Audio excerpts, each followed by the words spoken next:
Nosotros tenemos que continuar, tenemos que ir al análisis de lo que está pasando y hasta ahora recibimos a Ignacio García Valdecasas, embajador de España retirado.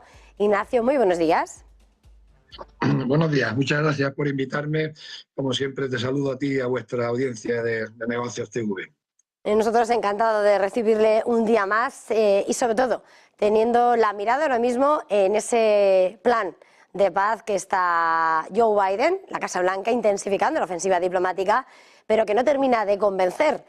Jamás no cree que tenga compromiso para evitar que vuelva a sufrir unos ataques por Israel.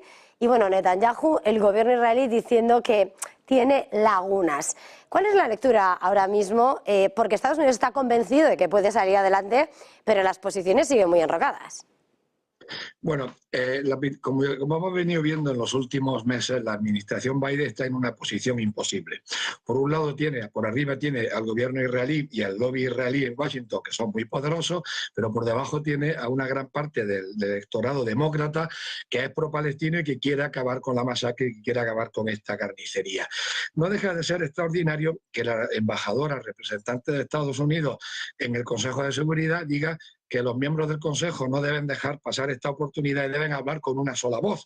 Debemos de recordar que si el Consejo no ha hablado por una sola voz durante los 2 últimos años, ha sido precisamente por el veto de Estados Unidos a todas las resoluciones que se han presentado en el Consejo de Seguridad para solicitar el alto el fuego. En este escenario lo que está diciendo Hamás es que no tiene garantías y por otra parte Netanyahu dice hay lagunas, pero claro, evidentemente el que está también entre la espada y la pared es un Netanyahu que ve cómo el gobierno hace aguas si dice sí. Claro, si de Estados Unidos, si la administración Biden definitivamente quiere ir hacia el alto el fuego permanente, aunque sea un armisticio a la coreana, un alto el fuego permanente, se va a enfrentar con el gobierno de Netanyahu. Y en esa situación lo más probable es que los dos pequeños partidos de la derecha religiosa radical, hagan saltar el gobierno. Pero es posible que la presión de Estados Unidos sea tal fuerte que se pueda bien solucionar la crisis interna israelí.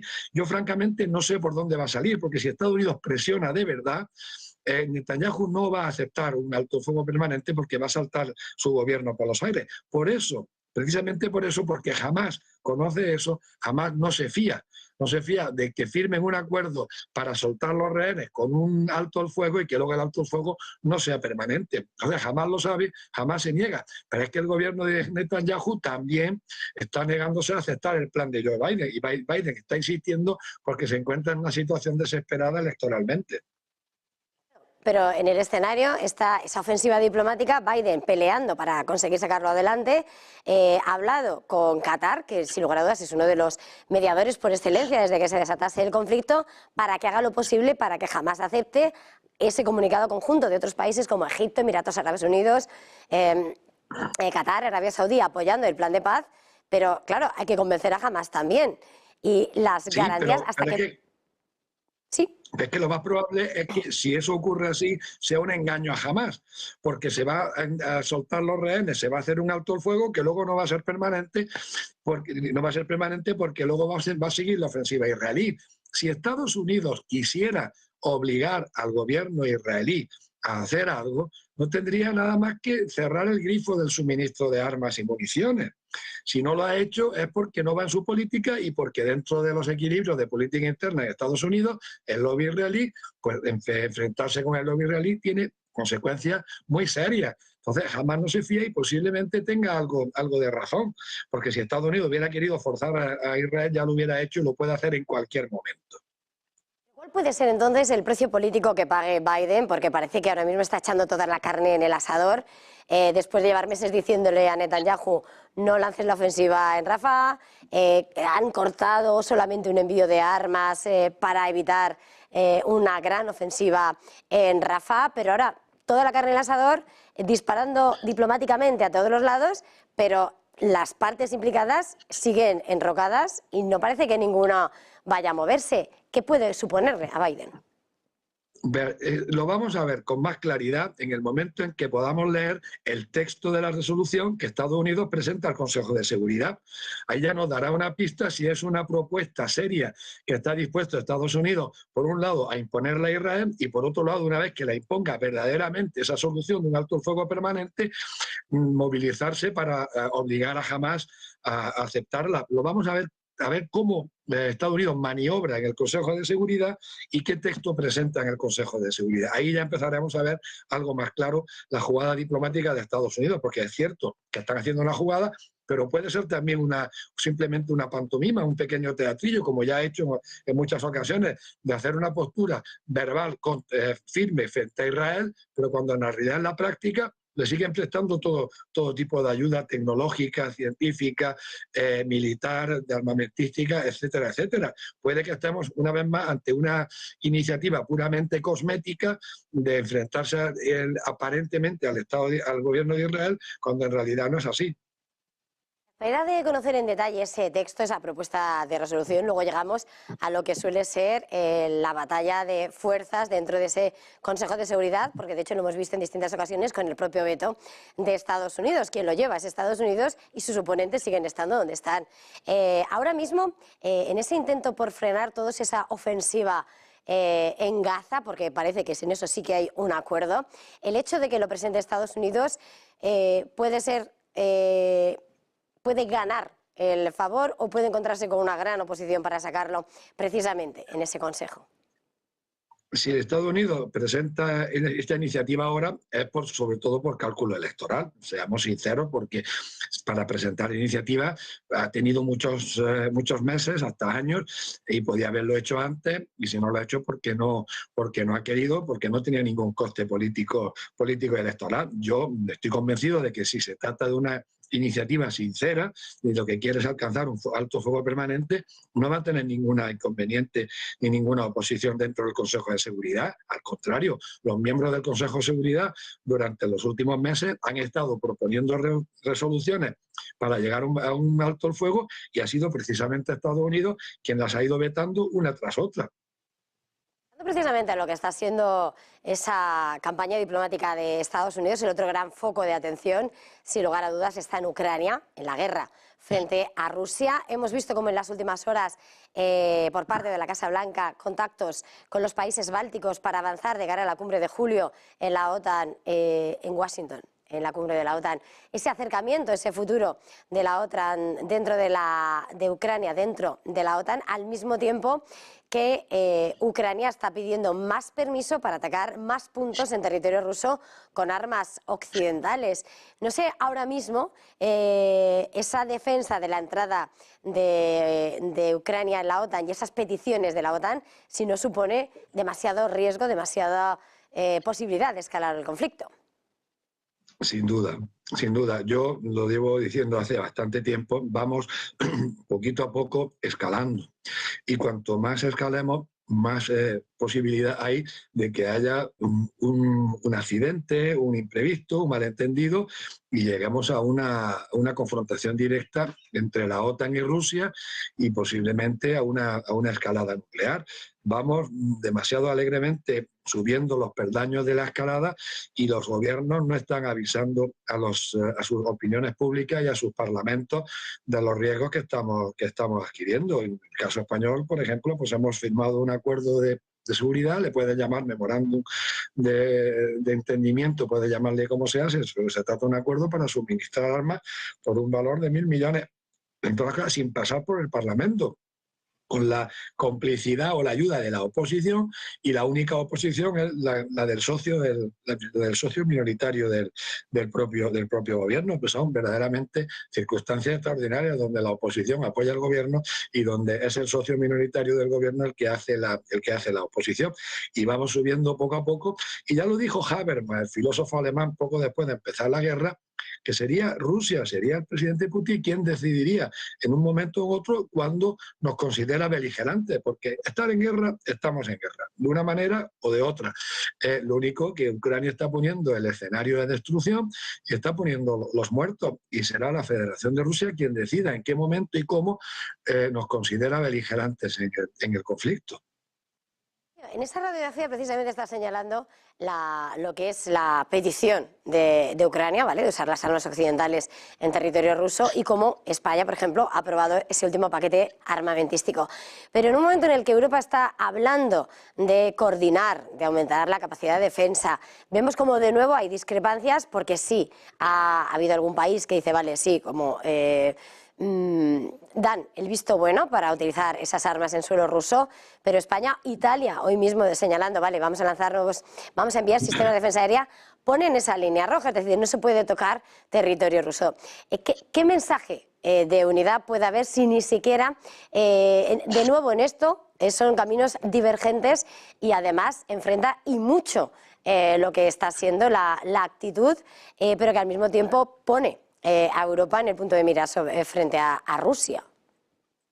Sí, bueno, eso no es nuevo y tampoco es muy grave. Esa diversidad dentro de la OTAN pues existe desde que empezó la guerra, incluso antes de que empezara la guerra. Es posible que las explicaciones que haya dado algunos miembros de nuestro gobierno, del gobierno español, correspondan con la realidad, sean ciertas y verdaderas, en el sentido de que las armas que vamos a suministrar no son las más adecuadas para hacer un ataque dentro del territorio ruso. Vamos a esperar a verlo. Pero lo que sí quiero señalar es que hemos dado un pequeño pasito. Ahora podemos atacar, ahora Ucrania puede atacar el territorio ruso con el arma que le dan los países de la OTAN. Que ahora la última noticia ha sido la del gobierno de los Países Bajos, que autoriza a que sus F-16 estacionados en Ucrania puedan atacar objetivos dentro del territorio ruso. El primer pasito es, pero no muy lejos de la frontera, a los alrededores de la frontera rusa, porque es desde el otro lado de la frontera rusa desde donde se dirigen los ataques a la ciudad de Kharkov. Es un pequeño paso, pero posiblemente dentro de 2 o 3 meses, y nos parecía una línea roja infranqueable hace 6 meses, es posible que dentro de 2 o 3 meses el pequeño paso sea un poquito más grande y ya en vez de estar justo en la frontera, 50 o 100 kilómetros de la frontera, pues sean 200 kilómetros. Y bueno, poquito a poco nos vamos a encontrar inmersos pues posiblemente en la Tercera Guerra Mundial, que es lo que ha dicho Biden, que no quiere ser el causante de la Tercera Guerra Mundial, y precisamente es él el que sería el causante de la Tercera Guerra Mundial. Claro, Ignacio, precisamente. Pero nuestro gobierno pues no nos están informando, no nos están avisando y no nos están consultando a través de nuestros parlamentos. Claro, acaba de señalar 2 puntos claves, porque en el discurso está la defensa, las declaraciones, ¿no?, que se hacían desde la Casa Blanca. Oye, Joe Biden no quiere ser el impulsor de una tercera guerra mundial, al mismo tiempo dentro de la OTAN, dentro de los países que envían armas, esos F-16. Pero es que Sergei Lavrov, el jefe de la diplomacia rusa, decía hace unos días en una entrevista precisamente cómo el uso de esos F-16 dice ser una señal nuclear, precisamente por eso, porque pueden estar enmarcados, pueden llevar ese tipo de armamento y como tal es un arma que sí es diferente en la lectura por parte de Rusia. No solamente la actuación, sino la utilización de ese armamento puede elevar aún más lo que puede ser la respuesta por parte de Rusia, es decir, en un momento en el que dice, vale, yo puedo disparar los puntos, desde los emplazamientos desde los que parte el ataque hacia Kharkov, hacia Ucrania, pues a lo mejor Rusia puede decir, vale, pues yo puedo también atacar las bases desde donde parten esos F-16 o buscando, ¿no?, extender la respuesta. No, desde luego, si los F-16 despegan y aterrizan en aeródromos, en aeropuertos situados en los países de la OTAN, en ese momento esos aeropuertos y esos aeródromos se convierten en objetivo de guerra para las Fuerzas Armadas rusas. No faltaba más, es absolutamente lógico. Pero si funcionan, si operan desde aeropuertos ucranianos, pues esos F-16 van a ser objeto también de ser objetivos militares para la Fuerza Armada rusa. Pero es que lo que hay que tener también presente es que gran parte de este armamento sofisticado que los países de la OTAN estamos dando a Ucrania, lo único que van a hacer los ucranianos es pulsar el botón para el disparo, porque todo lo demás lo tienen que hacer técnicos de los países de orígenes, porque Ucrania no tiene capacidad, no tiene técnicos para manejar ese armamento. Y ese armamento, sean misiles o sean aviones, lo está manejando personal de la OTAN. Es decir, que cada vez está más claro que estamos entrando en guerra. Porque realmente la luz verde a esos F-16 son los F-16 que están en Ucrania, no parten desde suelo belga. En este escenario seguimos avanzando, ya queda poco. La semana próxima, el 15, ¿no? 16, es la cumbre de Suiza, esa cumbre que comienza ya con la ausencia de Rusia. También China señalando que no va a ir, Estados Unidos acusando a China Ucrania acusando a China de querer cargarse, ¿no?, la cumbre en ese apoyo a Rusia, y Estados Unidos que finalmente va a enviar a la vicepresidenta Harris. No sé qué podemos esperar de esa conferencia, porque cumbre de paz no parece. El hecho de que vaya Harry ya es un indicador de que los norteamericanos temen que hay un alto grado de probabilidad de que sea un fracaso estrepitoso, porque si estuvieran convencidos de que va a ser un éxito, pues no iría Kamala Harris, sino que iría Joe Biden. Eso como número uno. Número dos, los chinos ya dijeron en su día que les parecía una broma de mal gusto convocar una conferencia de paz en donde no está invitada una de las dos partes del conflicto. Y yo, personalmente, por lo que respecta a mi opinión, a mi modesta opinión personal, pues creo que los chinos tienen razón. Convocar una conferencia de paz en una guerra y no invitar a una de las dos partes en el conflicto, pues lógicamente va a llegar a muy poco lado, salvo que se trate de un evento para recaudar fondos y para recaudar apoyos en otros foros económicos, sociales o internacionales. China mantiene su posición.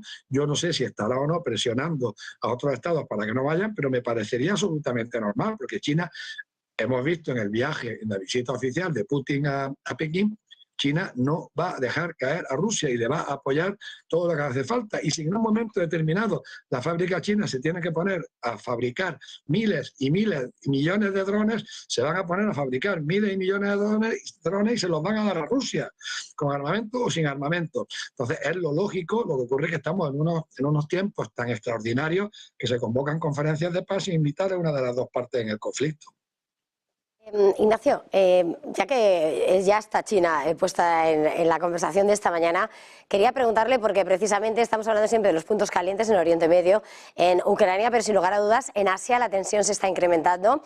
Lo hemos visto en las últimas horas, Corea del Sur levantando, ¿no?, ese tratado de violencia que tenían establecido con Corea del Norte. Esta mañana esas noticias en las que precisamente advierte sobre lo que puede ser la respuesta a cualquier actuación por parte de Pyongyang. La noticia que esta mañana precisamente lo que decíamos es cómo Corea del Sur ha restablecido la actividad militar a lo largo de la frontera norcoreana, al tiempo que China también está advirtiendo contra la autodestrucción para aquel que busque la independencia de Taiwán. ¿Cuál es la lectura ahora mismo de esa intensificación de la tensión en Asia? Pues algunos pueden estar pensando, lamentablemente, y que pueden ganar pescando a río revuelto, y que si la tensión va a subir y el conflicto va a escalar en Ucrania, pues puede ser el momento para cambiar el status quo en el Extremo Oriente. No parece que lo esté haciendo China, afortunadamente, y no creo que Estados Unidos vaya a cometer la locura de abrir un segundo frente en el Extremo Oriente, en el Pacífico, sin que haya ocurrido ningún elemento que haga necesario cambiar la situación actual.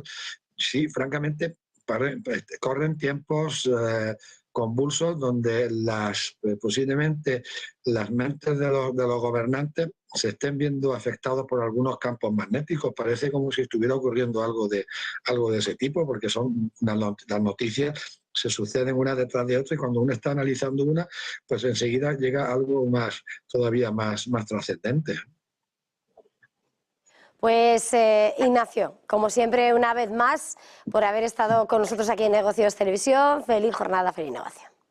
Muchas gracias por invitarme y muchas gracias, me tenéis como siempre a vuestra disposición. Gracias. Nosotros hacemos una pequeña pausa y enseguida volvemos.